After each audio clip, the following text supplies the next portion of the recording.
REI hackers going into this property that we just acquired last week. We had a squatter in it. We gave him till the weekend. He got out, but on his way out, he decided he needed to remove this door. I wonder what else has happened.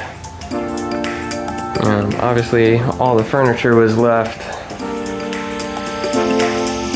Carpet's coming out today, and oh boy, we got a lot of work to do. So I'm gonna put this phone down and get to it.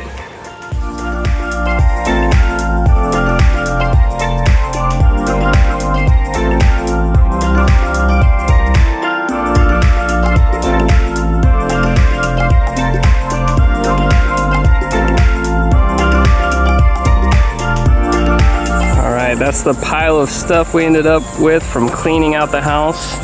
That's all the carpet, any furniture that was left there. We already let the waste management know. They'll be by, I guess, sometime this week to pick everything up with a claw and take it away to the dump.